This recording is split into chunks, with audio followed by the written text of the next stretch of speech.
नारायण नारायण लक्ष्मी नारायण नारायण नारायण स्वामी नारायण नारायण नारायण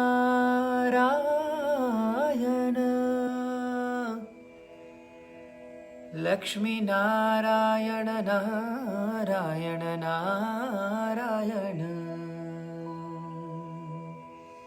स्वामी नारायण नारायण नारायण लक्ष्मी नारायण नारायण नारायण स्वामी नारायण नारायण नारायण लक्ष्मी नारायण नारायण नारायण ओम नमो भगवते वासुदेवाय ओम नमो भगवते वासुदेवाय ओम नमो भगवते वासुदेवाय ओम नमो भगवते वासुदेवाय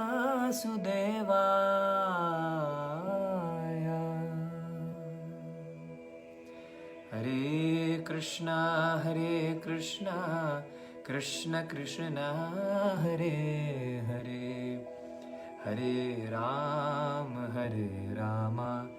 राम राम हरे हरे।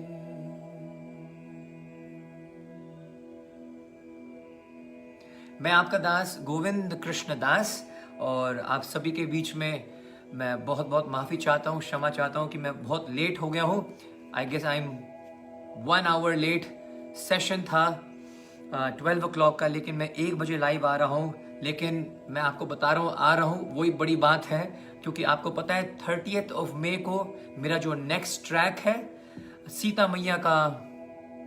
एक मिनट, थोड़ा सा अगर मैं आज मेरे को कुछ ज़्यादा ही गोरा कर दिया इस फ़ोन ने। Give me a second please.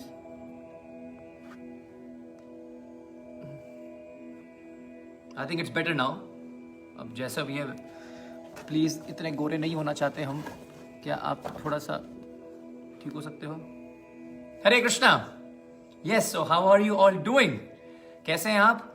12 बजे का लाइव था, 1 बजे मैं आया हूँ। कोई जानबूझकर नहीं किया है, मैं आपको परेशान नहीं करना चाहता हूँ। आपके सोने का टाइम है, मेरा भी थोड़ा सा रेस्ट करने का टाइम है। लेकिन जैसे मैंने आपको बताया 30 मई को मेरा अगला ट्रैक आ रहा है। ये ट्रैक आपको होप देगा, और जितने भी ये कोविड के सिचुएशन जो अभी हो रहा है, नेगेटिविटी जो फैल रही है, आपको पॉजिटिविटी से भरेगा, ऊर्जा से भरेगा, और आपको प्रभु के आशीर्वाद, उनकी कृपा का एहसास जरूर होगा। लेकिन याद रखिएगा 30 मई को सुबह के 11 बजे ये रिलीज होगा। We have change the time and it's going to be final now, no changes on this. 30th of May 11 AM in the morning हम इसको रिलीज करेंगे। तो मैं उसके शूटिंग में बहुत ज़्यादा बिजी था, बड़ी मुश्किल से पहुंच पाया हूं। So let's get this session started. आप सभी का स्वागत है। भगवान बुद्ध की जय। और आज खासकर एक बहुत ही दिव्य दिन इसलिए भी है क्योंकि आज देवर्षि नारद मुनि जी का भी क्या है, जन्म महोत्सव है, प्रकट्य महामहोत्सव है। आज सभी भारतवासी क्या मना रहे हैं, खासकर सनातन धर्म के भक्त हिंदू भाई जो हैं वो क्या मना रहे हैं, आज नारद जयंती मना रहे हैं। देखिए, आपने इंडिगो एयरलाइंस सुना है, आपने विस्तारा एयरलाइंस सुना है, आपने स्पाइस जेट एयरलाइन सुना होगा, है ना? तो रशियन एयरलाइन और ये वाली एयरलाइन, वो वाली एयरलाइंस। लेकिन ये जो एयरलाइंस हैं, they can only go from one country to another country. मतलब they only rotate in the planet. ठीक है, ये सिर्फ प्लैनेट में घूम सकते हैं। हमारे जो नारद एयरलाइंस हैं, हमारे जो देवर्षि नारद जी हैं, he can go to Golok planet, और he can go to Shivloka, he can go to Shiv planet, he can go to Golok planet, he can go to Brahmalok, he can go to Brahma's planet, he can go to Indra's planet। Narad Muni जी की जो airlines है वो हर एक planet के अंदर जा सकती है, बाहर आ सकती है। और तो और he can also go to the demigods planet and he can also go to असुरों के प्लेनेट में, तो उनकी एंट्रेंस, उनकी फ्लाइट हर जगह जाती है, हर प्लेनेट में वो जा सकते हैं, चंद्रमा पे वो जा सकते हैं, सूर्य लोक में जा सकते हैं। Can you imagine IndiGo trying to go to sun planet? It will gets burned into ashes. But Narad Muni, Narad जी की जो एयरलाइन है वो सूर्य लोक, चंद्र लोक, इंद्र लोक, है ना, शिव लोक, ब्रह्म लोक, और यहां तक कि गोलोक, गोलोक से लेकर नीचे पताल लोक, ये हैं हमारे Narad Muni ji. He is the true representative, he is the true messenger of God. If the messenger of God has a definition, it has to be Shri Narad Muni ji. Narad का अर्थ क्या है? I was thinking to do a separate what you call session about the glories of Narad Muni, maybe in the evening, वो बाद में देखेंगे। लेकिन समझ लो नारद का अर्थ क्या है। नारद का अर्थ है, अगर मैं आपको सिंपल भाषा में समझाऊं, कि उनकी एप्लीकेशन कभी भी रद्द नहीं होती है, ना रद्द। नारद ने भगवान विष्णु से जो प्रार्थनाएं कर दी, जो आपकी ओर से उन्होंने कोई निवेदन कर दिया, उसका रद्द नहीं हो सकता। भगवान को उस बात को मानना ही पड़ेगा। भगवान वो सुनते ही सुनते हैं। तो नारद का अर्थ हुआ जिसकी प्रार्थना कभी भी भगवान विष्णु के चरणों में रद्द नहीं होती है, इट ऑलवेज इज फुलफिल्ड। और नारद मुनि जी के बिना तो सनातन धर्म का कोई अस्तित्व है ही नहीं। हमारे शास्त्र, हमारे पुराण, हमारे भागवत पन्ने पन्ने पर श्री नारद मुनि जी का क्या कर रहे हैं? उनकी महिमा का गुणगान कर रहे हैं। सिर्फ सनातन धर्म की बात ना करें, 4 जितने भी हमारे संप्रदाय हैं, आप ले लीजिएगा, ब्रह्म मध्व गौड़ीय संप्रदाय, श्री संप्रदाय, रुद्र संप्रदाय, कुमार संप्रदाय, चारों संप्रदाय में नारद मुनि जी मेन रोल प्ले करते हैं। ध्रुव महाराज जी को भगवान विष्णु के 6 महीने में दर्शन कैसे मिल गए? नारद मुनि की कृपा से। नारद मुनि ने ही उनको दीक्षा दी थी। ओम नमो भगवते वासुदेवाय। प्रहलाद महाराज जी, जो आपने वीडियो देखी भगवान नृसिंहदेव और प्रहलाद महाराज जी की, प्रहलाद महाराज जी को शिक्षाएं देने वाले कौन? श्री नारद मुनि जी। दक्ष प्रजापति के 10,000 पुत्रों को ब्रह्मचारी बनाने वाले कौन? श्री नारद मुनि जी। He is also called the machine making of brahmacharis. Whoever comes in contact with Narad मुनि, उनको लाल कपड़ा पहना देंगे और बस वीणा बजाते हुए भजमन नारायण नारायण नारायण स्वामी नारायण नारायण नारायण। तो आपको क्या लगता है मैंने आज का लाइव सेशन क्यों स्टार्ट किया था ऐसे नारायण नारायण जपते हुए? हर एक चीज का एक रीजन है। सो नारद मुनि के बिना तो हम भक्ति में आगे बढ़ ही नहीं सकते। नारद पंचरात्र भी है हमारे पास। 5 दिन में श्री नारद मुनि ने हमें सिखाया है कि भगवान की अर्च विग्रहों की पूजा कैसी करनी चाहिए। वाल्मीकि ऋषि, रामायण हमें प्राप्त हुई किन की कृपा से? नारद मुनि ने वाल्मीकि ऋषि के ऊपर कृपा करी। मृगारी के ऊपर कृपा किसने करी? श्री नारद मुनि जी ने। ऐसे तो मैं आपको इतने सारे फैक्ट्स गिना दूंगा, आप गिन गिन कर थक जाओगे। लेकिन आज का दिन जो है वो है श्री नारद मुनि जी का धन्यवाद करने के लिए और नारद मुनि जी के चरणों में नतमस्तक होकर उनसे प्रार्थना करने के लिए कि हे प्रभु, जिस प्रकार आप बिन बुलाए किसी भी समय भगवान के धाम में पहुंच जाते हो और ठाकुर जी उठकर आपका स्वागत करते हैं, आपकी एप्लीकेशन कभी भी रद्द नहीं होती है, इसलिए आपका नाम नारद है। आप देवताओं के भी प्रिय हो, लेकिन आप असुरों के भी प्रिय हो। हे देव ऋषि नारद जी, आप हम सब के ऊपर जो 12 महाजन हैं, स्वयंभू नारद, शंभु कुमार, कपिल मुनु, प्रहलादो, जान को, भीष्म, बलि, व्यासकीर वयम। नंबर 2 पे नारद जी का नाम आ रहा है, स्वयंभू नारद शंभु।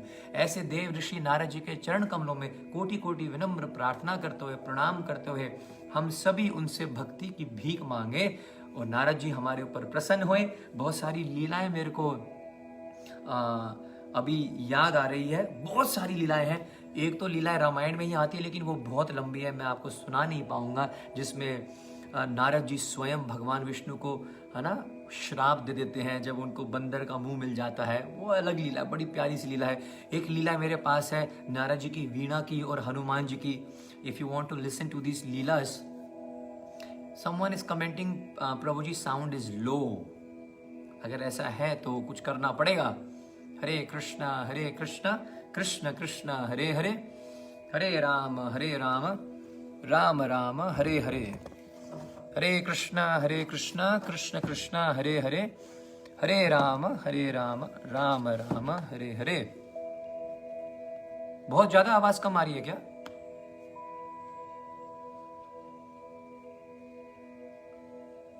प्लीज टेल मी।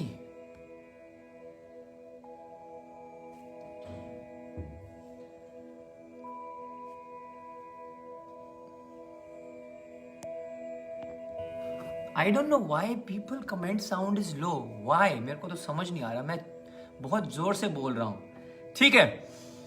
तो बहुत सारी लीलाएं हैं नारद मुनि जी के, लेकिन अभी का जो सेशन है वो इसलिए नहीं है, इसके लिए नहीं है। वो है भगवान बुद्ध जी का। हमने जो सेशन कल कंटिन्यू करके रखा था, आपको याद है कि नहीं है? कल हमने क्या क्या श्रवण किया था? Please tell me the name and the name of the father and the mother of Shri Buddha भगवान। मैंने आपसे कल पूछा था, कमेंट करके मुझे बताइएगा अगर आपको याद है। प्लीज मुझे बताइएगा कि भगवान बुद्ध जी का जन्म कहां पर हुआ था, ये भी प्लीज आप मेरे को कमेंट कर दीजिएगा।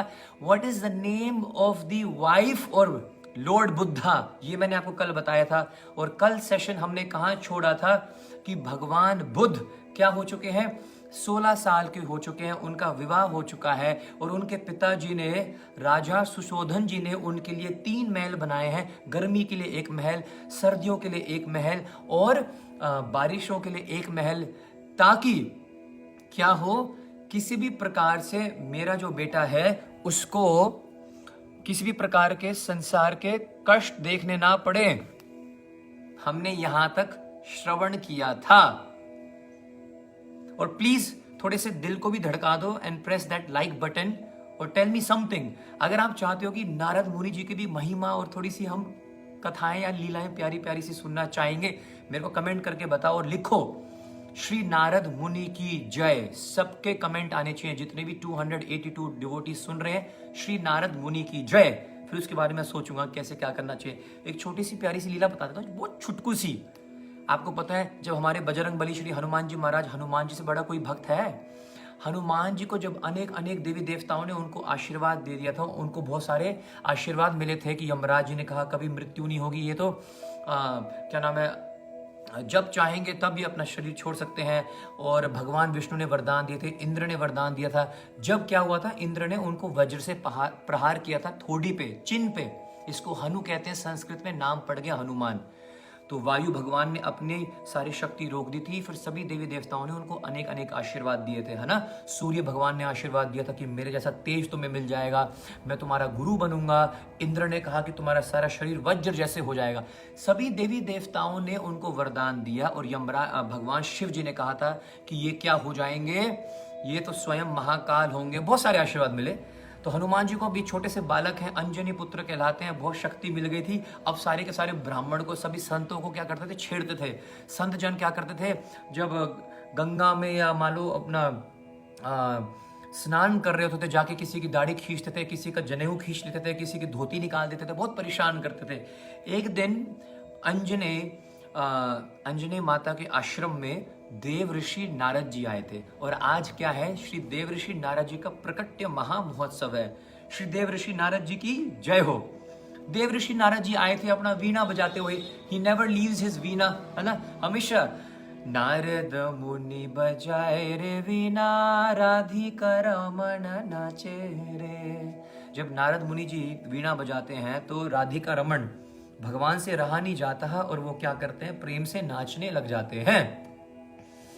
तो अब क्या होता है, अब होता है नारद मुनि आए अपना वीणा बजाते हुए, तो हनुमान जी ने क्या कर दिया, उनका वीणा चुरा लिया, खींच लिया। वो बजा रहे थे मस्त होके भजन और उनको वीणा खींच लिया उन्होंने। और जैसे ही नारद मुनि जी के हाथों से वीणा खींच लिया और दौड़ गए, निकल लियो हनुमान जी। अब जैसे हनुमान जी निकल गए, नारद मुनि भाग रहे हैं पीछे, मेरा वीणा दे, मेरा वीणा दे, इसके बिना तो मैं जी नहीं सकता, मैं इसी से ठाकुर जी को, भगवान को रिझाता हूं। तो नारद मुनि जी ने क्या किया, कई घंटों तक घुमाते रहे। और थोड़ी देर बाद क्या कर दिया, जब नारद मुनि जी का सांस फूल गए, लो पकड़ो अपना, ला, मेरे को नहीं चाहिए, मेरे को नहीं अच्छा लगता आपका ये, क्या है ये इंस्ट्रूमेंट, मेरे को नहीं अच्छा लग रहा, ले पकड़ो। वापिस दे दिया। नारद मुनि ने सोचा भाई कमाल है, अजीब है, अब इतने घंटों से दुड़ा रहा है, घुमा फिरा रहा है, और एंड में आके बोलता है मेरे को नहीं चाहिए, ले पकड़ ले। बाद में पूछा किसी ने हनुमान जी से कि आप इतनी देर से क्यों दौड़ा रहे थे, फिर इतना परेशान क्यों किया आपने नारद मुनि जी को। एंड हनुमान जी, समझो हनुमान जी कौन है ना, श्री राम जी जिनको एक क्षण के लिए छोड़ते नहीं है। हनुमान सम नाही कोई बड़ भागी, श्री राम चरण अनुरागी, तुम मम प्रिय भरत सम भाई। जिसको श्री राम जी स्वयं अपना भाई मानते हो, वही हनुमान जी कह रहे हैं क्या, हे प्रभु श्री नारद जी, हे देवर्षि नारद जी, अब आज आपके चरण कमलों की धूली, आपके चरणों की धूली मेरे पूरे आश्रम में, हमारे पूरे घर के हर एक कोने में क्या हो गई है, लग चुकी है। अब हमारा घर पवित्र हो चुका है। आज आपके चरण कमलों की रज हमारे घर में पड़ गई है। हमारा जीवन का उद्धार हो चुका है, हमारा घर पवित्र हो चुका है। ऐसे श्री हनुमंत लाल जी, बजरंग बली श्री हनुमान जी, अंजनेय पुत्र है ना, पवन पुत्र श्री हनुमान जी, अतुलित बल धाम, अंजनी पुत्र पवन सुत नाम, राम के दूत हैं ये। वो कह रहे हैं कि नारद मुनि के चरण कमलों की रज मेरे को मिल जाए। तो सोचेगा आज के दिन की कितनी महानता होगी, आज के दिन में कितनी कृपा होगी, कितनी शक्ति होगी। भक्ति में आगे बढ़ने के लिए नारद मुनि जी की कृपा कितनी जरूरी है कि हनुमान जी भी उनके चरणों में गिर रहे हैं, नतमस्तक हो रहे हैं। ऐसे देवऋषि नारद जी का आज जन्म महोत्सव है। सभी हाथ उठा के उनका 3 बार जय जयकार करेंगे। श्री नारद मुनि की जय हो, श्री नारद मुनि की जय हो, श्री नारद मुनि की जय हो। अगर आवाज बहुत ज्यादा कम आ रही है तो प्लीज मेरे को बता दीजिएगा, मैं माइक लगाने का कोशिश करता हूं। आई विल ट्राई कि थोड़ी सी और आवाज ठीक हो जाए। उसके बाद हम सीधा भगवान बुद्ध जी की कथा में एंटर करते हैं। It is 1:16. I promise today to end the session by 1:45. I promise you.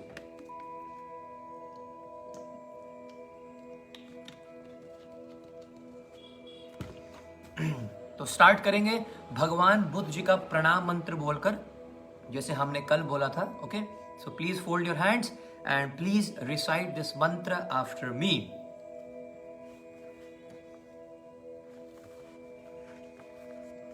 ये दशावतार स्तोत्र से मंत्र है, श्रीला जयदेव गोस्वामी जी के द्वारा रचित है। दशावतार स्तोत्र, जिसमें भगवान के 10 प्रमुख अवतार के बारे में वर्णन आता है। भगवान बुद्ध जी हैं भगवान विष्णु के 9वें अवतार। तो श्लोक मेरे बाद प्लीज बोलिएगा। निंदसि यज्ञ विधेर अहश्रुति जातम, निंदेर यस यज्ञ विधेर अहश्रुति जातम, सदय हृदय दर्शित पशुघातम, सदय हृदय दर्शिति पशुघातम, केशवधृता बुद्ध शरीरा, जय जगदीश हरे,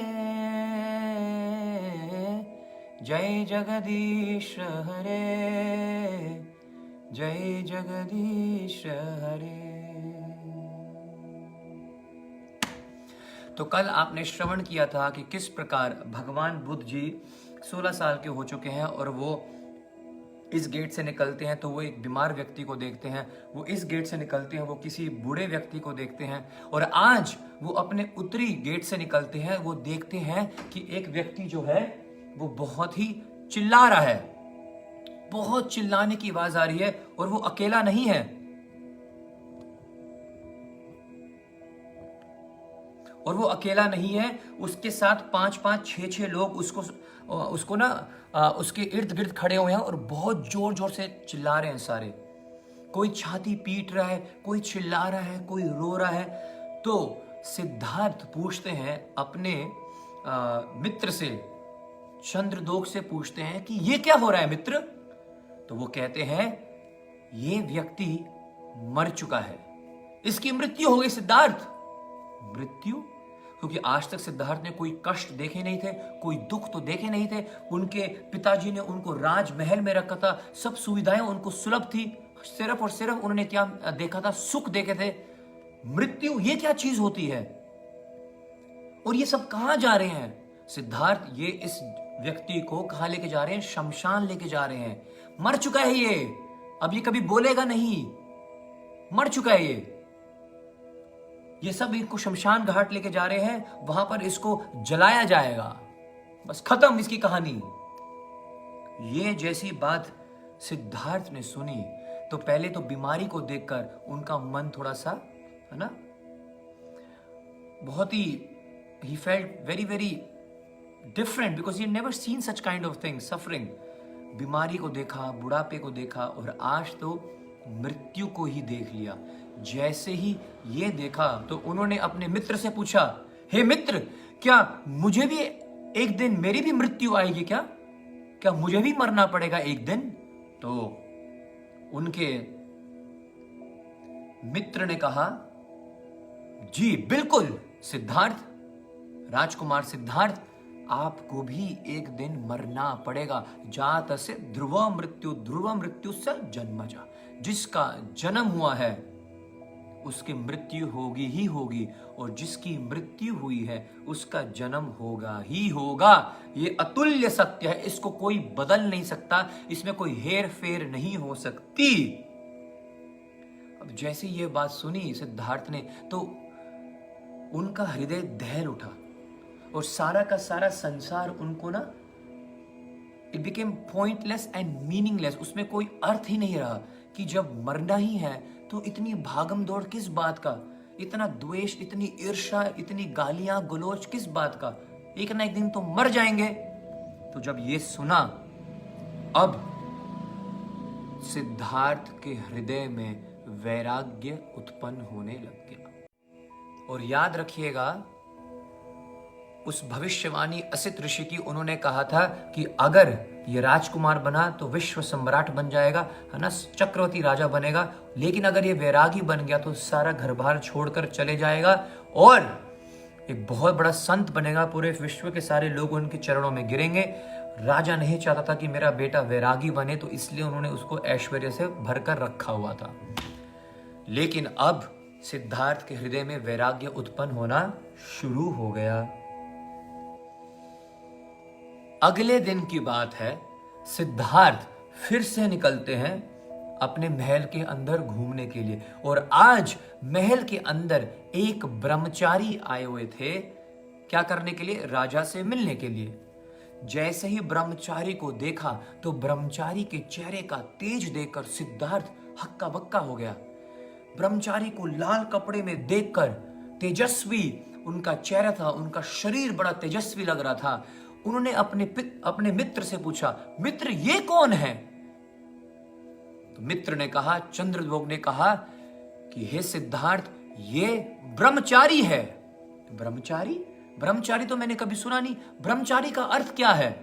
उन्होंने कहा, ब्रह्मचारी का अर्थ है जो इस जन्म मृत्यु जरा व्याधि, ये बीमारियां, ये बुढ़ापा, ये पुनरपि जननम, बार बार जन्म होना मरना, जिससे जो इस साइकिल से, है ना, इस भव सागर के, इस भव बंधन से छुटकारा चाहता है, वो ब्रह्मचारी बन जाता है, वो वैरागी बन जाता है, वो हर चीज को छोड़ देता है। ब्रह्मचारी में कोई आसक्ति नहीं होती, उसमें उसके हृदय में कोई द्वेष नहीं होता, किसी भी प्रकार की कोई चिंता नहीं होती, वो हर चीज भगवान के ऊपर छोड़ देता है। तो जैसे ये बात सुनी तो सिद्धार्थ ने सोचा, ये जीवन अच्छा है, कोई चिंता नहीं है, कोई टेंशन नहीं है, तेजस्वी स्वरूप है और सब कुछ भगवान को समर्पित कर दिया है, मुझे भी क्या बनना है। अब उनके मन में आने लग गया कि मुझे भी ब्रह्मचार्य का जीवन जीना है, मुझे भी बार बार बीमारियां नहीं चाहिए, मुझे भी बार बार बुढ़ापा नहीं चाहिए, मुझे भी बार बार मृत्यु नहीं चाहिए, मुझे भी बार बार 9 महीने के लिए अपने माँ के गर्भ में नहीं आना, उल्टा नहीं टंगना, पस म्यूकस स्टूल यूरिन के अंदर।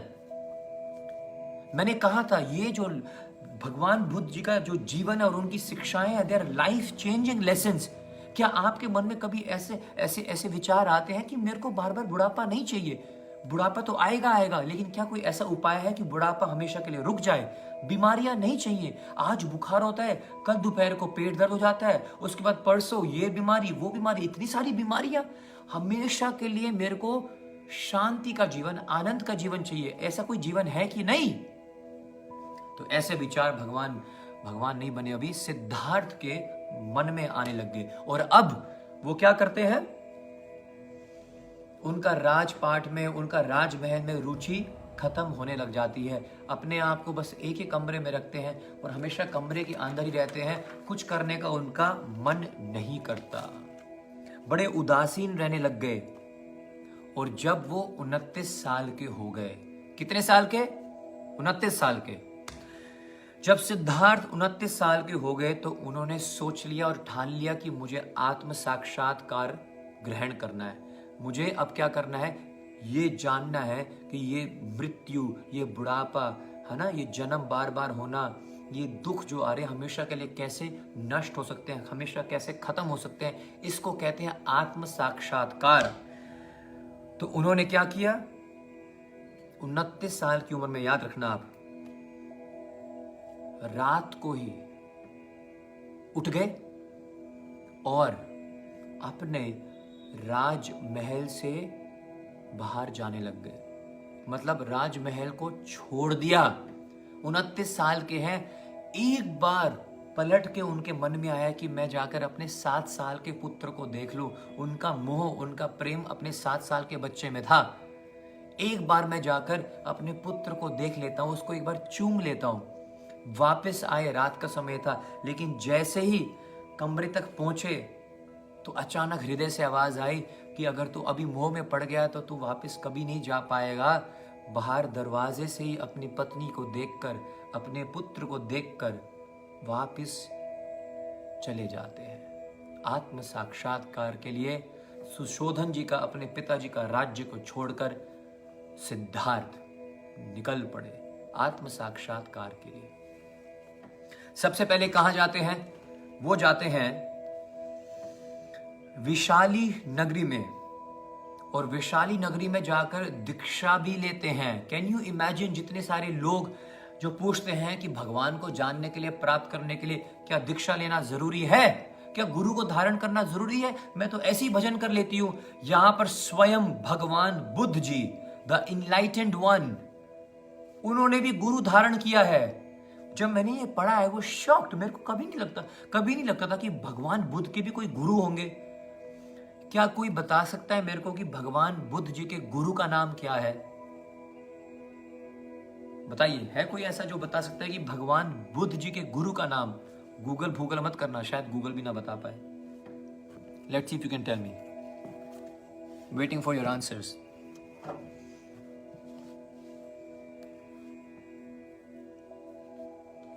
भगवान बुद्ध जी के गुरु का नाम क्या था? This question is to you.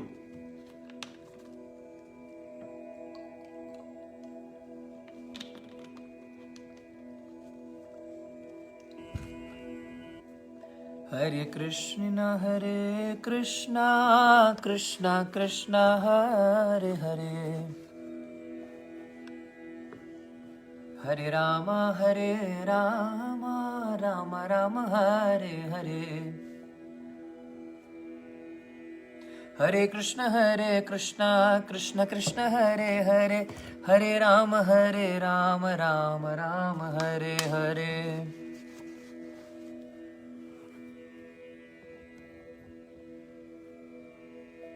चलिए, समय को बचाते हुए, भगवान बुद्ध जी के गुरु का नाम है राढ़ कालम उपाध्याय, श्री राढ़ कालम उपाध्याय।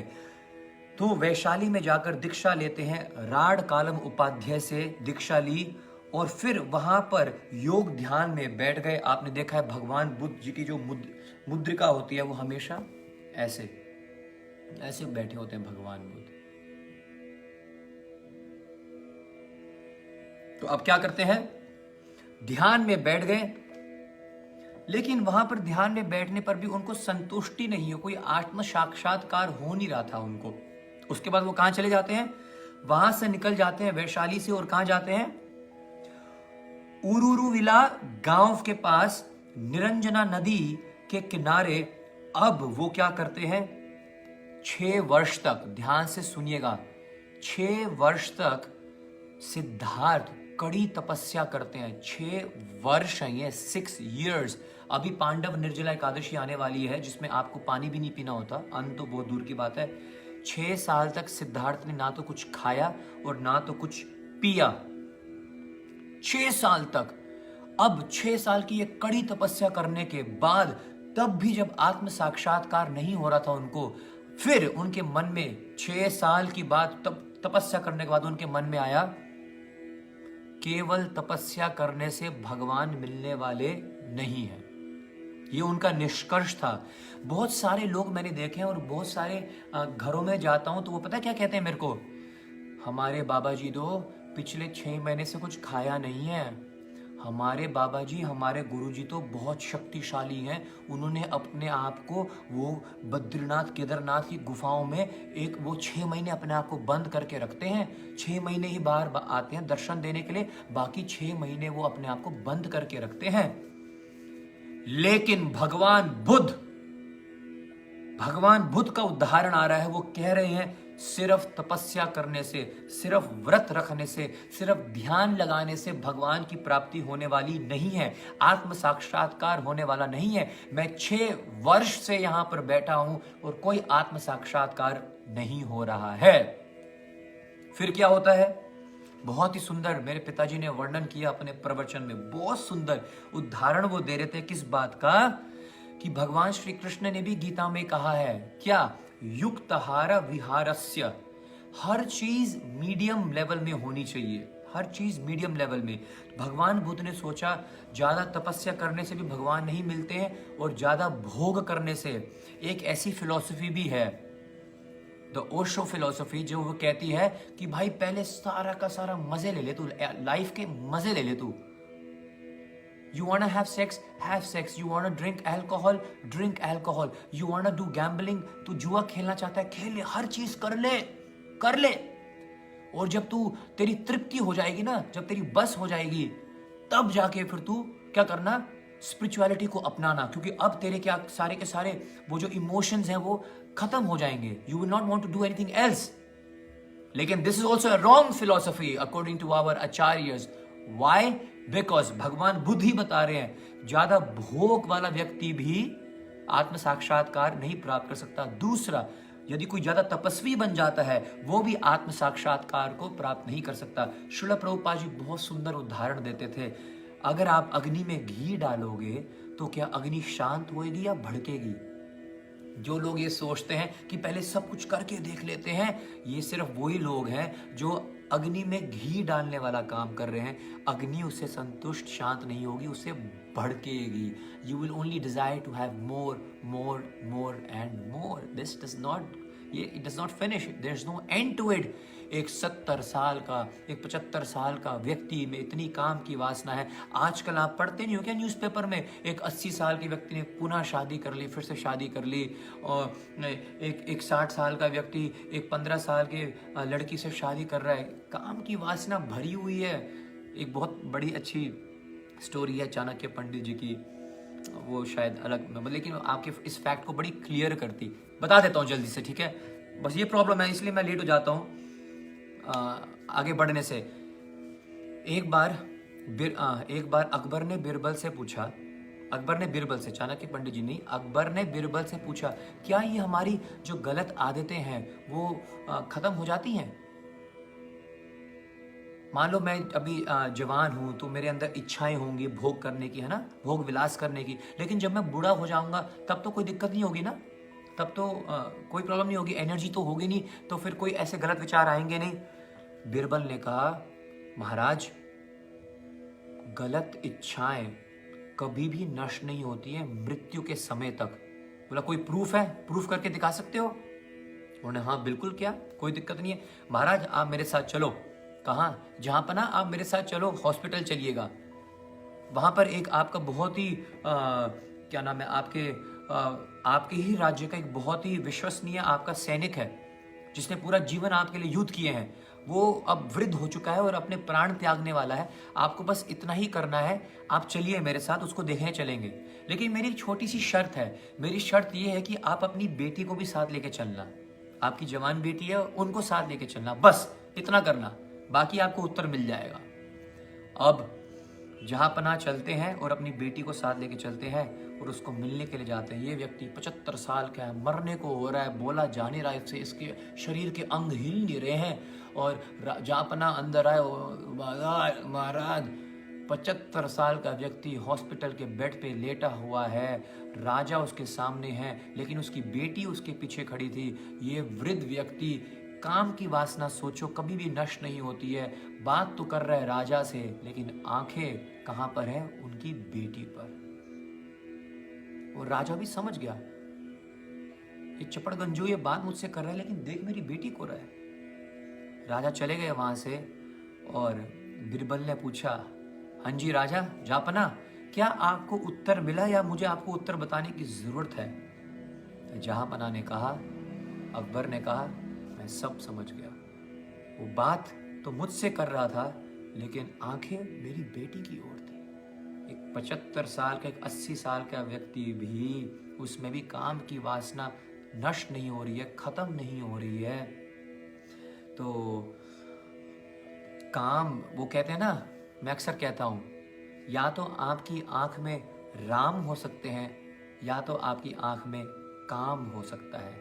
अब चुनाव आपका है। आप भक्ति का रास्ता अपनाते हो, ऐसे ऐसे कथाएं सुनते हो, ऐसे सेशंस अटेंड करते हो, तो आपकी आंख में काम की जो वासना है, काम, ये जो काम की वासना है, ये कान से नहीं घुसती है, नाक से नहीं घुसती है, ये आंखों से घुसती है। When you see something negative, bad, it, काम जो है वो आंखों से प्रवेश करता है और वहीं से काम शुरू करता है। So I hope you got my answer. तो ये philosophy, it's not a proper philosophy that पहले सब कुछ करके देख लेते हैं और उसके बाद हम क्या करेंगे, भक्ति को अपनाएंगे। काम की वासना कभी भी नष्ट होने वाली नहीं है। भगवान बुद्ध ने कंक्लूजन दे दिया, ना ज्यादा तपस्या करने से आत्म साक्षात्कार मिलेगा, भगवान नहीं मिलेंगे, ना ही ज्यादा भोग करने से आत्म साक्षात्कार मिलेंगे। बैलेंस करना पड़ेगा, मीडियम लेके आना पड़ेगा। युक्त हार विहारस्य, भगवान कृष्ण गीता में अर्जुन से कहते हैं, भोजन भी करना है, एक लिमिट में करो भोजन। ज्यादा आहार भी खराब है, कम खाना भी आपको वीक कर देगा। ज्यादा सोना क्या है, आपको आलसी बना देगा। कम सोओगे तो पागल हो जाओगे, नींद पूरी करनी है। Everything should be regulated. उसी प्रकार आपकी साधना, आपकी भक्ति शुड बी रेगुलेटेड। बहुत सारा यूथ मेरे को पूछता है, how can we you know balance. I want to balance my spiritual life and I want to balance my material life. How can I balance it, प्रभु जी? बहुत सिंपल है यार। Do what you're supposed to do in school, at your tuition, study, do your studies. When you come back, you have some free time. Just chant, do some chanting around. Simple as that यार। आपको ये कोई नहीं सिखाएगा आपको सिर्फ हम life सूत्र दे सकते हैं, आपको कुछ पॉइंट्स दे सकते हैं, but you got to do it. आपको पता है आपका शेड्यूल क्या है, आपको पता है आपको कैसे क्या नाम है उसको बैलेंस करना है। हर किसी को पता होता है। It's just that we give priority to our other things and then we are not able to do our spiritual what you call routine and then we say how can I balance it. ठीक है जी। तो अब 6 साल की तपस्या से लगे हुए हैं। वहीं पर उसी गांव की एक स्त्री आती है, उसका नाम क्या है? कोई मेरे को बताएगा उस स्त्री का नाम क्या है जिसने सिद्धार्थ को, जो 6 साल से कड़ी तपस्या कर रहे हैं, उनको खीर देते हैं खाने के लिए। नाम था सुजाता। सुजाता जी आती हैं, उनको खीर देती हैं खाने के लिए। खीर खाकर वो थोड़े से क्या हो जाते हैं, संतुष्ट हो जाते हैं और समझ जाते हैं कि भैया ध्यान लगाने से भगवान मिलने वाले नहीं है, भूखे प्यास रहने से भगवान मिलने वाले नहीं है, कुछ नहीं होने वाला है, आत्म साक्षात्कार या सिद्धि प्राप्त होने वाली नहीं है। तो अब क्या करते हैं वो? अब वो चले जाते हैं गया। अब वो गया जाते हैं और एक वृक्ष के नीचे बैठकर तपस्या करने लग जाते हैं। वृक्ष के नीचे बैठकर तपस्या करते हुए सिद्धार्थ, अभी भी ये सिद्धार्थ हैं, अभी भी ये गौतम है, वृक्ष के नीचे बैठकर ये जब तपस्या कर रहे होते हैं, उनको छेड़ने के लिए, उनको डिस्टर्ब करने के लिए, उनकी तपस्या को भंग करने के लिए साक्षात कामदेव आते हैं। कामदेव की पत्नी आती है रति, उसके बाद तृष्णा आती है। इन सब को क्या करके हरा कर भगवान अभी बने नहीं, सिद्धार्थ अपनी तपस्या में बैठे रहते हैं। 45 दिनों के बाद, how many days? After 45 days Siddharth को आत्म साक्षात्कार हो जाता है। आई एम प्रिटी श्योर आप में से बहुत सारे लोग पहली बार इस कथा को सुन रहे हैं, इसको जान रहे हैं। मैं बार बार बोल रहा हूँ, हमारे सनातन धर्म के जो भक्त हैं, यहाँ तक कि वैष्णव भक्त, हम खासकर भगवान बुद्ध जी को ज़्यादा इंपॉर्टेंस देते नहीं है, है ना।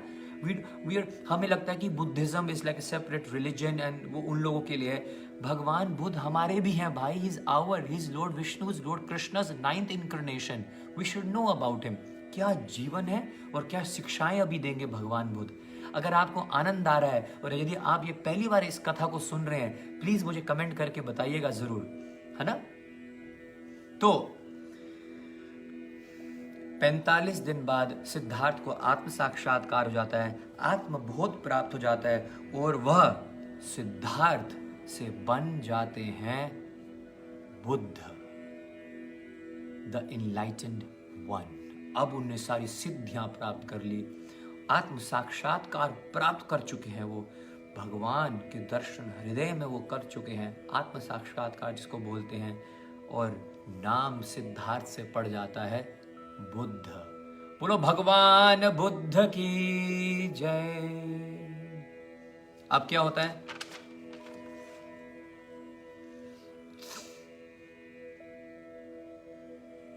याद रखना, 29 साल की उम्र में उन्होंने घर छोड़ा, 6 साल की उन्होंने तपस्या करी और 35 साल में उनको आत्म साक्षात्कार हो गया। So these are some facts that you should know, ठीक है।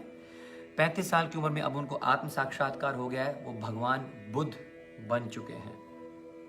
अब उनके मन में आया कि भाई जो मैंने ज्ञान अर्जित किया है, मुझे इसका प्रचार भी करना चाहिए, है ना। 5 मिनट रह गए 1:45 को, let's just conclude it at 2 o'clock, ठीक है, 2 बजे। उनके मन में आया कि भैया जो मैंने आत्म साक्षात्कार ज्ञान प्राप्त किया है, उसको प्रचार भी करना चाहिए, सबको बताना भी चाहिए। तो अब वो क्या करने लग जाते हैं? वो प्रचार करना शुरू करते हैं और सबसे पहले 5 शिष्य को प्रचार करते हैं।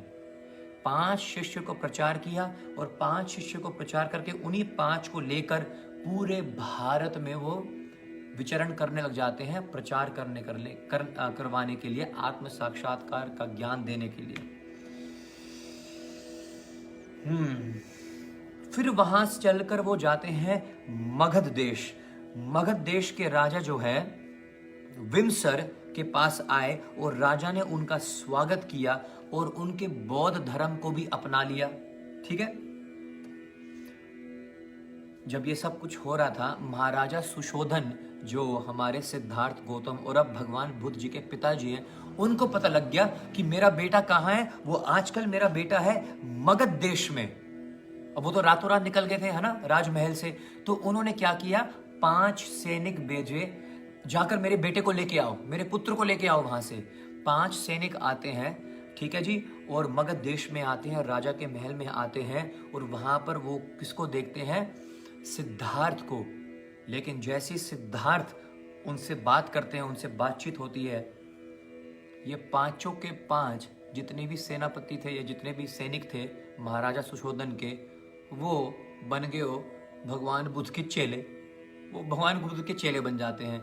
उसके बाद 5 और भेजते हैं, वो 5 भी भगवान बुद्ध उनको सिखाकर, उनको शिक्षा देकर उनको उनको अपने शिष्य बना लेते हैं, वो भी गए।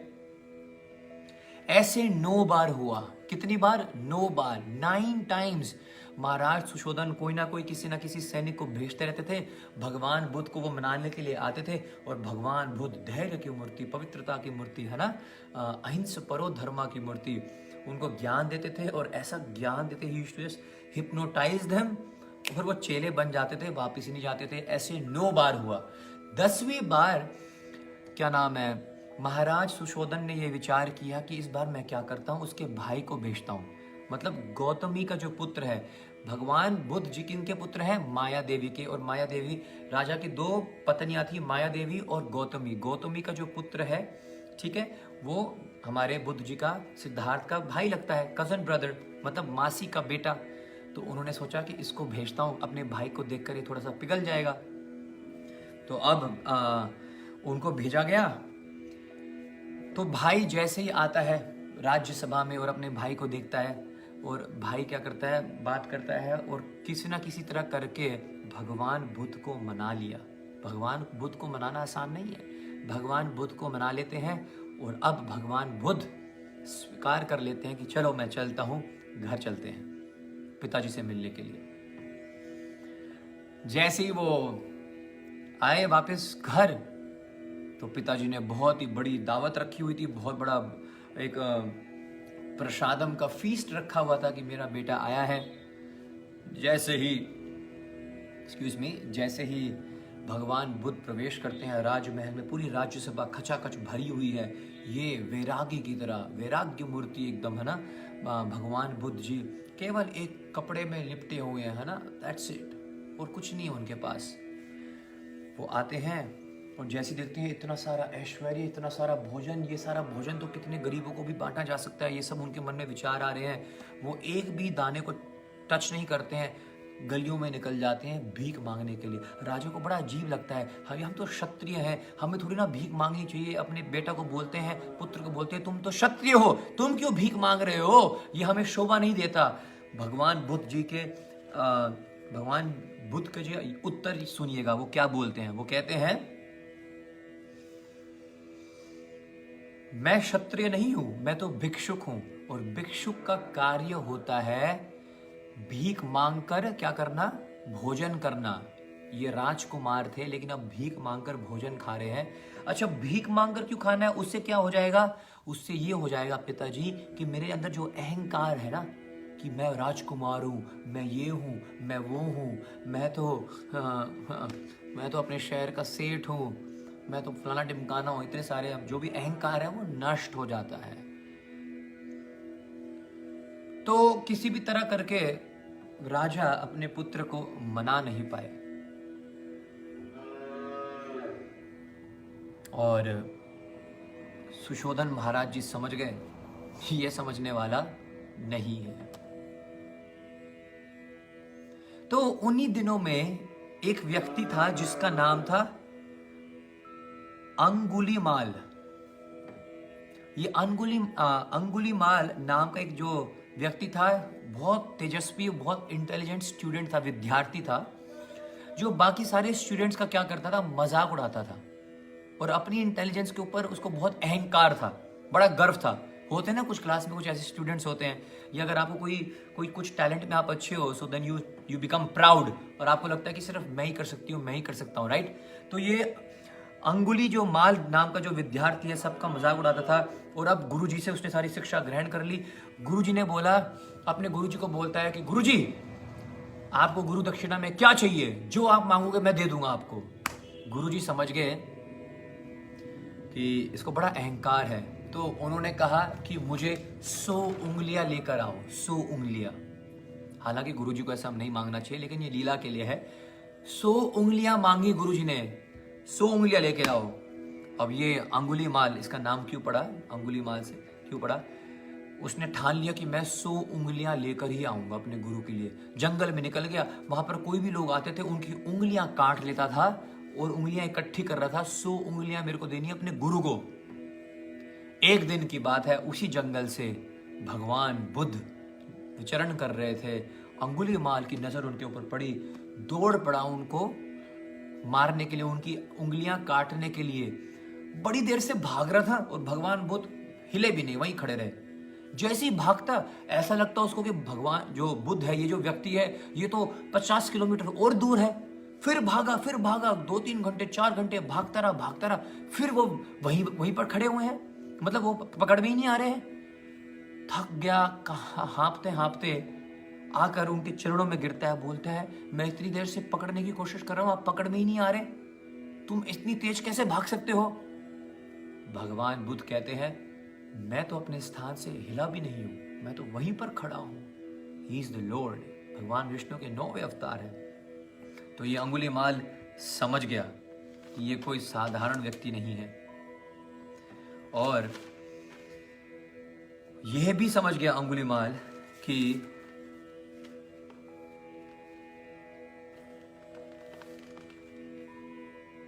दुखों का सिर्फ एक ही कारण है, कष्ट का केवल एक ही कारण है, इच्छा। ये मेरी इच्छा है कि मैं क्या करूं, 100 उंगलियां लेकर आऊं, अपने गुरु को क्या करूं, समर्पित करूं। और इस इच्छा को पूरी करने के लिए मैं दिन रात भाग रहा हूं, भाग रहा हूं, भाग रहा हूं, भाग रहा हूं। भगवान ने कहा मैं तो इसी स्थान पर खड़ा हुआ हूं। फिर अचानक उसने सोचा, उस उंगलीमाल ने सोचा कि भौतिक इच्छा ही व्यक्ति को दौड़ाती रहती है। उसको आत्मज्ञान हुआ और वो भगवान बुद्ध का शिष्य बन गया। तो इसी प्रकार से अंगुलीमाल भगवान बुद्ध के क्या बन जाते हैं, शिष्य बन जाते हैं। जो पहले हर किसी के क्या करते थे, उंगलियां काटते थे, उनका नाम इसलिए पड़ा था अंगुलीमाल। तो इसी प्रकार भगवान बुद्ध पूरे भारत में जा रहे थे, है ना, और बौद्ध धर्म का, बौद्ध सिद्धांतों का प्रचार कर रहे थे।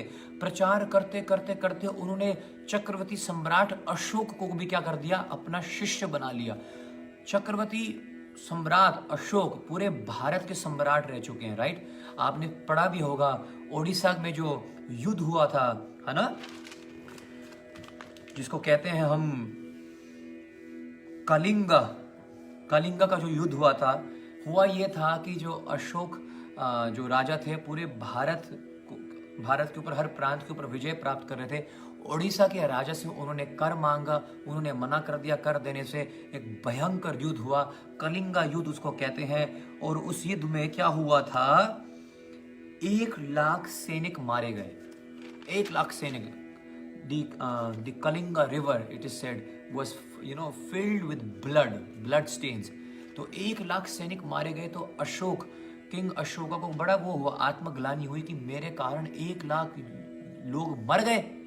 तो आत्मग्लानि हुई और बुद्ध भगवान उस समय वहां पर आए। उन्होंने बौद्ध धर्म को अपनाया, बौद्ध धर्म की शिक्षाएं ग्रहण करी और भगवान बुद्ध के शिष्य भी बन गए। और इतना प्रभाव था अशोक, राजा अशोका का, वो चक्रवर्ती सम्राट थे, पूरे भारत के सम्राट थे। उन्होंने इस बौद्ध धर्म को नेशनल रिलीजन डिक्लेयर कर दिया था। Did you know about this? The Buddha Dharma became national religion. National religion मतलब हर किसी को इसका पालन करना पड़ेगा। इसलिए ओडिशा में जगन्नाथपुरी में भी जगन्नाथ जी की जगह लोग भगवान बुद्ध की उपासना करने लगे थे, भगवान बुद्ध की पूजा करने लग गए थे। कुछ लोग ऐसे भी हैं जो ओडिशा में जगन्नाथ जी को जगन्नाथ नहीं मानते, वो कहते हैं ये हमारे बुद्ध हैं, ये हमारे भगवान बुद्ध हैं। यू सी द हिस्ट्री है कहाँ से चलकर आ रही है। All of you 244 people who are watching right now and listening attentively are very very lucky. मैं समझता हूँ, मैं मानता हूँ आपकी दोपहर मैंने खराब कर दी, आपकी नींद मैंने खराब कर दी, लेकिन मैं भी आपके साथ बैठा हुआ हूँ। लेकिन ये कथा शायद आपने श्रवण करी भी नहीं होगी और शायद किसी और को मिले ना जो आपको मिल रही है। तो जगन्नाथपुरी में भगवान बुद्ध जी की पूजा शुरू हो गई। यहाँ तक कहा गया है कि बद्रीनाथ में बद्री विशाल की पूजा बंद हो गई थी, भगवान बुद्ध की पूजा शुरू हो गई थी। वहां पर द्वारका में, द्वारकाधीश में, वहां पर भगवान बुद्ध की पूजा शुरू हो गई थी। कोई अगर कृष्ण का नाम लेता था, कोई राम का नाम लेता था, तो लोग सोचते थे अरे ये तो बेवकूफ है, ये तो बेकार लोग हैं, ये तो अनपढ़ है। भगवान बुद्ध की उपासना करो, ध्यान में बैठो। ये तीव्र लोग, इंटेलिजेंट लोग, जिनका ध्यान तेज है, जिनकी, है ना, ये सब वो लोग करते हैं। कोई गंगा की पूजा करता था, उनको माना जाता था कि ये तो पिछड़े जात के हैं, लाइक दैट। तो ऐसा प्रचार शुरू हो गया था और पूरे भारत में फैलने लग गया था। अशोक महाराज जी का इतना प्रभाव था इस बौद्ध धर्म का कि उन्होंने अपने पुत्र और अपनी पुत्री को भी कहाँ भेज दिया था इसका प्रचार करने के लिए। और ये श्रीलंका की साइड में भी इसकी प्रीचिंग शुरू हो गई थी। तो इस प्रकार से ना केवल भारत देश में, पूरे एशिया में बौद्ध धर्म फैलने लग गया। That's why you can see Buddhist, you can find Buddhist everywhere. You will find Buddhist not only in India, you can find them in China, you can find them in Sri Lanka, you can find them in Nepal, you can find them in Japan, everywhere like this, everywhere. तो अब जब हमारे भगवान बुद्ध जी 80 साल के हुए तो 80 साल की उम्र में उनका महाप्रयाण हो गया, अर्थात उन्होंने अपनी लीलाएं समाप्त कर दी। पूरे भारत में क्या पूरे एशिया में ये बौद्ध धर्म फैल चुका था और 80 साल की उम्र में उन्होंने अपना महाप्रयाण कर लिया। किस प्रकार उनका महाप्रयाण हुआ इसके अलग अलग मत है, हम उसमें नहीं घुसेंगे, लेकिन अगले 5 मिनट में उसके बाद सेशन यहीं पर बंद कर दूंगा मैं। हम ये जरूर जानेंगे कि भगवान बुद्ध जी का सिद्धांत क्या था, बौद्ध धर्म का प्रचार क्या है और उन्होंने प्रचार क्या किया था, किस चीज के ऊपर फोकस था और कौन सी शिक्षाएं हम ग्रहण कर सकते हैं अपने जीवन में ताकि हम भक्ति में आगे बढ़ सकें। राइट, तो देखिएगा बहुत लंबा बहुत बड़ा कंटेंट था, बहुत कुछ पढ़ना पड़ा, लेकिन उसको हम कैटेगराइज मैंने कराया शॉर्ट में। और भगवान बुद्ध जी का सिद्धांत इस प्रकार है। सबसे पहला सिद्धांत, उन्होंने हमें कितने सिद्धांत दिए हैं? उन्होंने हमें दिए हैं 4 सिद्धांत। बौद्ध धर्म के मेनली 4 सिद्धांत हैं और उसके बाद इन 4 सिद्धांतों को कैसे प्राप्त कर सकते हो उनके 8 उपाय बताए हैं। राइट, तो सबसे पहला सिद्धांत क्या है? अहिंसा परो धर्मः। जब भगवान बुद्ध जी ने देखा था कि सारे के सारे लोग पशुवध कर रहे हैं, बलि दे रहे हैं पशुओं की, बहुत सारी हत्याएं हो रही हैं पशु की, मांसाहार किया जा रहा है, ये वो 5 माँ याद कीजिएगा, मदिरा, शराब, मांस, उसके बाद मछली, उसके बाद मुद्रा और उसके बाद मैथुन भोग, सब इसी में लगे हुए हैं। और लोग भी कह रहे हैं कि वेद शास्त्रों में तो लिखा हुआ है कि आप क्या करो, मांस खा सकते हो। तो अहिंसो परो धर्मा, भगवान बुद्ध की फिलॉसफी थी वेद शास्त्रों को छोड़ दो, ये भी गलत है, उन्होंने ऐसे बोल दिया ये गलत है। सबसे बड़ा धर्म क्या है? अहिंसा परो धर्मा। लेकिन ये भगवान का ही अवतार है, हर एक अवतार का एक रस होता है। मैंने आपको रामायण कथा में सुनाया था, अगर आपको याद हो, श्री राम जी मर्यादा की स्थापना करने आते हैं, उनका ध्यान अहिंसा परो धर्मा पे नहीं है कि मांस मत खाओ, मर्यादा से जियो। पत्नी का पति के प्रति क्या मर्यादा है, पुत्र पिताजी के प्रति, एक राजा का राज्य के प्रति क्या मर्यादा है, वो एक रस है, वो ये सिखाने आए। गौरंग महाप्रभु का क्या है? रस, औदार्य रस, वो कृपा देने के लिए आए। कृष्ण लीलाएं करने के लिए आए, वो लीला पुरुषोत्तम है ना। भगवान नरसिंहदेव जी को कोई रस नहीं, कोई ज्यादा लीलाएं नहीं, कोई बाल लीलाएं नहीं, सीधा अटैक भैया। तो उनका रस है, उनका रस बहुत ज्यादा खतरनाक है। तो भगवान बुद्ध जी का जो शिक्षाएं थी, जो ये लीला करने आए थे, उनका मेन फोकस था कि भैया लोगों को पशुवध बंद करवाओ, इनसे ये बलि करवाना बंद करवाओ, इनसे ये 5 माँ छुड़वाओ। ठीक है, तो पहले उन्होंने जो सिद्धांत दिया अहिंसा परो धर्म। दूसरा सिद्धांत जो उन्होंने दिया वो क्या था कि यह संसार दुखों का सागर है। ये संसार दुखों का सागर है। भाई ये तो आप सबको पता ही होगा। किस किस को लगता है कि ये संसार सुख का सागर है? गाने भी सुन लिए होंगे अभी तो आपने, कभी खुशी और कभी गम, तारा रम पम पम।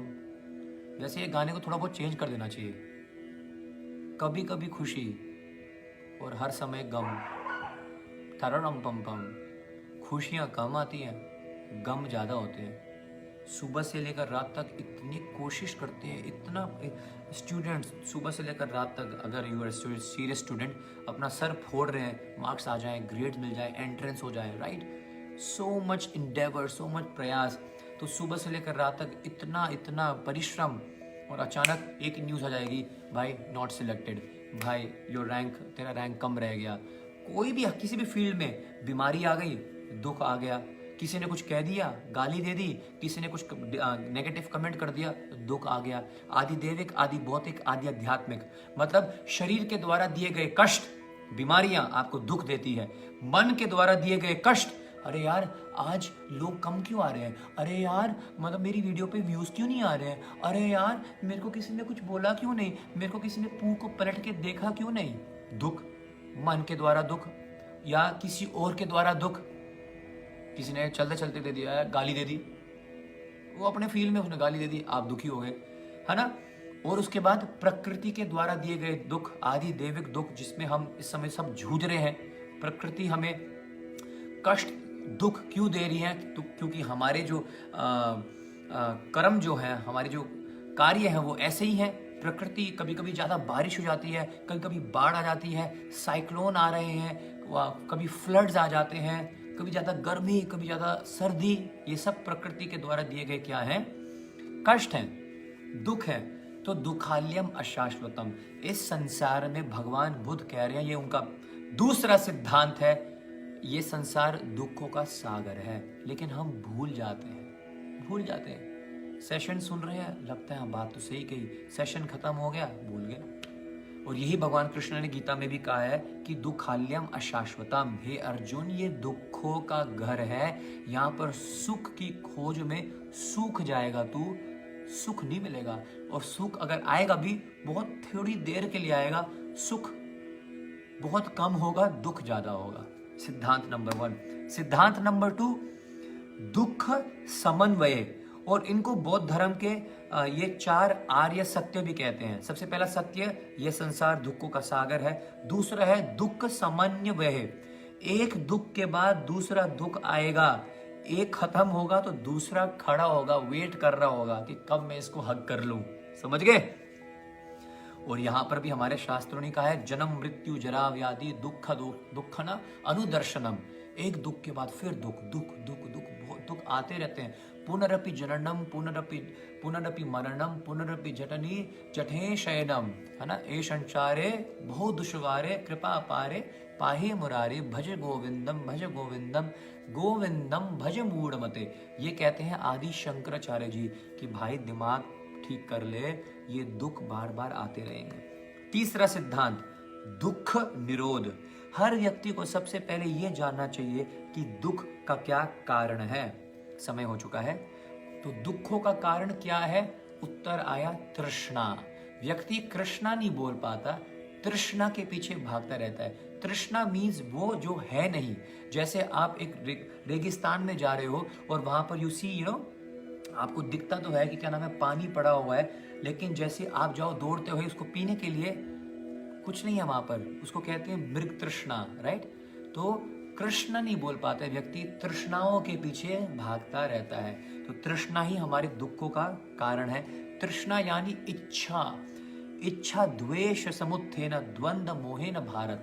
हमारी इच्छाएं पूरी करने के लिए हम दौड़ते हैं, वो पूरी नहीं होती, हमें द्वेष आता है, क्रोध आता है ना, और फिर वो हमें मोह में डाल देता है, द्वंद्व में डाल देता है। तो भोग करने की इच्छा, द्वेष की भावना, यही दुख का कारण है। और उसके बाद चौथा है दुख नष्ट कैसे होंगे? हमारे जीवन से दुख नष्ट कैसे होंगे, कैसे खत्म होंगे? इच्छा ही बंद कर दो तो सारे दुख खत्म हो जाएंगे। जब इच्छा ही नहीं होगी यार वो पाने के लिए, वो मेरी हो जाए, मेरे को तो किसी भी कुछ भी करके ना उससे बड़ी फैक्ट्री लगानी है। जब ऐसी इच्छाएं खत्म हो जाएंगी तो कष्ट दुख खत्म हो जाएंगे। तो इन चारों को अपने जीवन में लाने के लिए आपको क्या करना पड़ेगा? अष्टीय मार्गीय साधना करनी पड़ेगी, ये जरूरी है। और ये 8 प्रकार के सिद्धांत इस प्रकार है। तो ये 4 क्या नाम है रूल्स, मतलब गाइडलाइंस दी है बौद्ध धर्म में, ये आपको करना चाहिए। और इनको कैसे प्राप्त कर सकते हो, इनके 8 उपाय हैं। सबसे पहले आपको क्या करना है? सम्यक दृष्टि। मैं अगले 2 मिनट में इसको खत्म कर देता हूं। सम्यक दृष्टि का मतलब है रियलिटी में देखो, जो है उसको देखो। मतलब तुम शरीर नहीं हो, आत्मा हो। जब किसी की मृत्यु हो जाती है, लोग तड़प रहे हैं, चिल्ला रहे हैं, रो रहे हैं, yes there is that connection, there is that heartfelt connection, है ना। लेकिन एक जो धैर्य व्यक्ति होता है वो समझ लेता है कि आत्मा निकल चुकी है शरीर से, शरीर तो अब पुराना हो चुका है। वासांसी जीर्णानि यथार विहाय नमानि घृणोति नरो प्राणी, है ना। कि जिस प्रकार हम सुबह उठ के हर दिन वही कुर्ता नहीं पहनते, वही टी शर्ट नहीं पहनते, स्कूल में जाती हूँ, कॉलेज में मैं जाती हूँ ना, मेरे को हर दिन अपनी टॉप को चेंज करना पड़ता है, मेरे को अपने टी शर्ट को चेंज करना पड़ता है। वो क्या सोचेगी, वो क्या देखेंगे, इसके पास एक ही कपड़ा है, एक ही टी शर्ट है, प्रभु जी बार बार वही कुर्ते पहनते रहते हो आप, प्रभु जी चेंज करा करो, प्रभु जी आप चेंज करा करो। क्या आप एकदम बेकार बन के आ जाते हो। लेकिन जो बुद्धिमान व्यक्ति होता है वो समझता है शरीर पुराना हो चुका है, आत्मा अब एक नया शरीर धारण कर चुकी है ना, वहां से निकल चुकी है। तो इसको कहते हैं सम्यक दृष्टि, सीइंग द रियलिटी। सम्यक संकल्प दूसरा है, कोई कार्य पूरा करने से पहले संकल्प करना जरूरी है, तभी वो कार्य सिरे चढ़ता है। संकल्प लो कि मैं 2 माला करूंगी, 4 माला करूंगी, 10 माला करूंगी, 16 करूंगी। संकल्प ही नहीं है अभी जीवन में, कर लेंगे, कभी कभी कर लेती हूँ। मेरी बेटी कर रही है ना मेरे नाम का, प्रभु जी मेरी बेटी कर रही है, बस बहुत है। मेरा बेटा कर रहा है ना, अरे परिवार में सब कर रहे हैं, एक नहीं करेगा तो क्या हो जाएगा। संकल्प ही नहीं है तो लाइफ में कुछ नहीं हो पाएगा। थर्ड, सम्यक वाक्य। वाणी हमेशा क्या होनी चाहिए? सात्विक होनी चाहिए। और वाणी के बारे में मैंने आपको बहुत कुछ बताया हुआ है कि किस प्रकार ये 32 दांत आपस में लड़ रहे हैं और ये जीव से लड़ रहे हैं। जीव गाली देती है, सारे 32 के 32 को तोड़ा देती है। जीवा को शुद्ध करने का 2 मेन एक पावरफुल फॉर्मूला दे रहा हूँ। इसी जीवा से सेवन मुख हो जीवा, तो भगवान का नाम को उच्चारण करो और इस जीवा को प्रसाद दे दो, तो ये जीवा कभी भी नेगेटिव नहीं बोलेगी, हमेशा सात्विक रहेगी। 5वां, सम्यक अजीवः। अपनी जीविका को धन शुद्ध भावना से कमाने का प्रयास करना चाहिए। ऐसे नहीं कि कोई पाप कर्म करके, किसी का मर्डर करके, रॉबरी करके, है ना, आप पैसे कमा रहे हो। 6, सम्यक व्यायाम। रेगुलर एक्सरसाइज करिए, शरीर का भी ध्यान रखें। अगर शरीर का ध्यान नहीं रखोगे तो आप ऐसे सेशंस नहीं ले पाओगे, शूटिंग नहीं कर पाओगे, वीडियोस नहीं बना पाएंगे। तो इसलिए मेरे को 2-3 दिन अब रेस्ट करना पड़ेगा, बहुत थक रहा हूँ मैं। सम्यक व्यायाम पे ध्यान देना पड़ेगा। सम्यक स्मृति, जो हाँ, सम्यक स्मृति बहुत इंपॉर्टेंट है कि जो आपने अपने आचार्यों से सुना है उसको सिर्फ सुनो मत कि यहाँ से सुन लिया। कई तो यहाँ से सुनते हैं, निकाल देते हैं। कुछ यहाँ पे सुनते हैं, यहाँ पर रख के निकाल देते हैं। सम्यक स्मृति का मतलब है जो सुनो उसको अपने जीवन में अमल करना शुरू कर दो। स्टार्ट ऑल्सो, ज्ञान नहीं विज्ञान, प्रैक्टिकल ऑल्सो उसको अपने जीवन में अपनाओ। उसके बाद सम्यक समाधि, और ये आखिरी है, 8वां है। समाधि के स्तर पर आने पर सारी इच्छाएं विहीन, इच्छा विहीन हो जाओ। नो, किसी भी प्रकार की कोई नीड नहीं, कोई वांट नहीं, इच्छा विहीन हो जाओ। इसको कहते हैं शून्यवाद, कि कोई इच्छा ही नहीं होनी चाहिए, सब जीरो हो जाए। इस सिद्धांत को शून्यवाद कहा गया है कि जब सारी इच्छाओं को मार दिया जाए और निर्वाण की प्राप्ति हो जाए। तो आपको मैंने ये बता दिया गाइडलाइंस क्या है, और आपको 8 प्रकार के इसके प्राप्त करने के आपको मैंने उपाय भी बता दिए हैं। यहाँ पर लास्ट में आकर जो बौद्ध धर्म में जो गौड़ीय वैष्णव भक्तों के लिए जो थोड़ी सी दिक्कत है, और जो श्रील प्रभुपाद जी वर्णन करते हैं, क्योंकि भगवान बुद्ध का एक अलग एम था। ये जो शून्यवाद है, ये मायावाद फिलॉसफी आती है। वैष्णव सिद्धांत जो है इसको सपोर्ट नहीं करता है, क्योंकि भगवान शून्य नहीं है, भगवान का अपना लोक है, भगवान का अपना आकार है ना, भगवान का एक अपना रूप है। शून्यवाद का जो प्रचार है उसमें भगवान का कोई रूप नहीं होता, भगवान का कोई आकार नहीं होता, राइट। लेकिन हम शून्यवाद के स्तर पर नहीं जाना चाहते हैं, हम अपनी इच्छाओं को मारना नहीं चाहते हैं, हम अपनी इच्छाओं को डाइवर्ट करना चाहते हैं। अगर मेरी इच्छा है शादी करने की, फिर उसके बाद मेरी इच्छा ये होगी कि मेरी पत्नी ऐसी हो जो भक्ति करे, मेरे को भक्ति करने में सपोर्ट करे, है ना, और हमारा परिवार कृष्णमय बने, लाइक दैट। तो हमने इच्छा है, किसी की भी मान लो इच्छा हो सकती है शादी करने की, लेकिन इच्छा को डाइवर्ट कर दिया कृष्ण की सेवा में। मेरी इच्छा है पैसा कमाने की, लेकिन मैं पैसा कमाकर भगवान के मंदिर को निर्माण करने में सपोर्ट करूंगा, हॉस्पिटल्स बनवाऊंगा, लोगों को नीडी को प्रसाद खिलाऊंगा, मैं गुरुकुल बनवाऊंगा, इसलिए मेरे को पैसा चाहिए, राइट। हम इच्छा को मारते नहीं है। इच्छाएं वैसे बहुत मुश्किल है, आप समझ रहे हो कि ये साधना जो है, लास्ट वाला जो स्टेज है, it comes on the 8th stage. जब आप साधना, आप क्या नाम है, इसके नाम को पढ़ लेता हूं मैं एक बार। कौन से स्टेज पे जब आप आ जाते हो, जब आप आ जाते हो सम्यक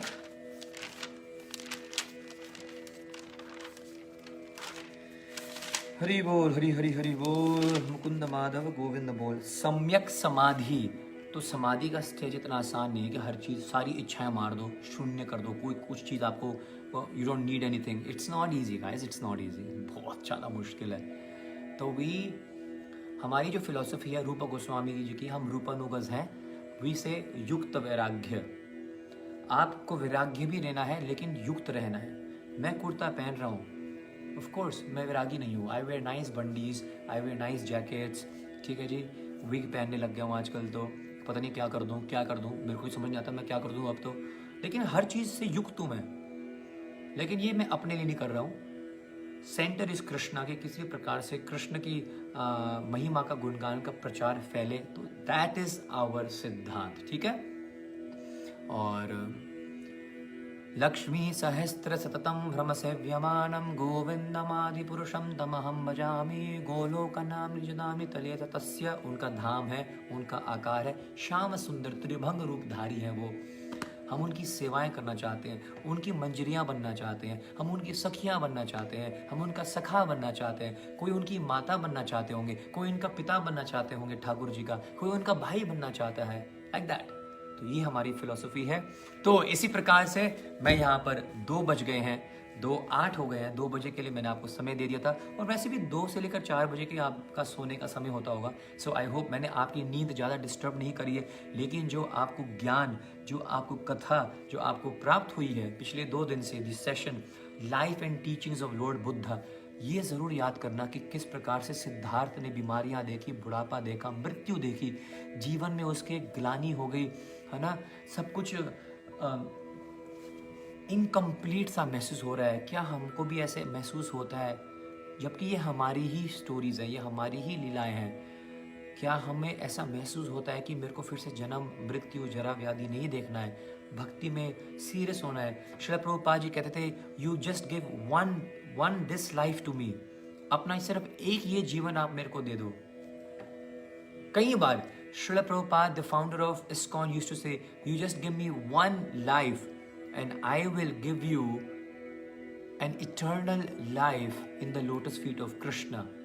I will give you a life which does not have repeated birth, death, disease and old age. तो मैं तो भगवान बुद्ध जी के जीवन से और उनकी शिक्षाओं से मैं जो जिससे प्रेरित हुआ हूँ, क्या? निकलो इस कचड़े खाने से, get out of this material world. ये दुखों का सागर है।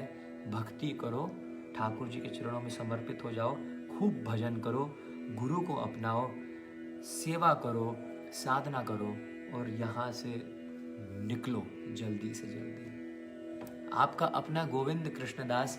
अगर आपको कथा अच्छी लगी हो तो प्लीज़ उसको शेयर ज़रूर कर लेना। आपके एक शेयर से किसी के हृदय में और मन में भी ये ऐसे विचार आ सकते हैं कि ये सब बेकार की बातें हैं, भक्ति करो और निकलो यहाँ से। सिर्फ एक शेयर लगेगा आपका। और अगर आप चाहते हो कि नारद मुनि जी की कुछ कथाएं, कुछ लीलाएं हमें सुनने को मिल जाएं रात को, उसके बारे में भी मैं सोच सकता हूँ। आई एम एक्सट्रीमली टायर्ड, बहुत टायर्ड हूँ मैं, लेकिन आधा घंटा नारद मुनि की बड़ी बड़ी प्यारी लीलाएं हैं। ये वाली लीला तो बड़ी प्यारी है कि कैसे उनको बंदर का मुंह मिल गया, स्वयंवर चल रहा था भगवान का। बहुत अच्छी अच्छी लीलाएं हैं नारद जी की। और इम्पोर्टेंट अनाउंसमेंट ये है, 30 तारीख को 30th of May सुबह 11 बजे हम सबका अगला ट्रैक आ रहा है, तो उसको प्लीज़ देखना मत भूलिएगा। 11 बजे यूट्यूब चैनल पे, मेरे गोविंद कृष्णदास मेन चैनल पे। संडे को अगर हम 11 बजे रिलीज़ कर रहे हैं तो संडे को, यस, संडे को भी मैं लाइव आऊँगा। और अब मैं स्टार्ट करने जा रहा हूँ संडेज विद जीकेडी, ठीक है। हर संडे को मैं लाइव आऊँगा and I will try to come live on my YouTube channel. GKDs live मेरा एक चैनल है। Can someone please put the link. मेरे 2 चैनल है, समझ जाइएगा। एक है जीकेडी गोविंद कृष्णदास, जहाँ पर मेरे ट्रैक्स आते हैं, और एक है जीकेडीज लाइव। मान लो किसी ने ये लाइव फेसबुक पे नहीं देखा, फेसबुक पे वो नहीं है, तो वो यूट्यूब पे देख सकते हैं। तो संडेज विद जीकेडी आ रहा है। आपको मैं टाइम बता दूंगा कब मैं लाइव आऊँगा, लेकिन इस संडे को तो 11 AM we are releasing the track. दूसरा अनाउंसमेंट है मेरे प्राइवेट यूट्यूब मेंबर्स के लिए।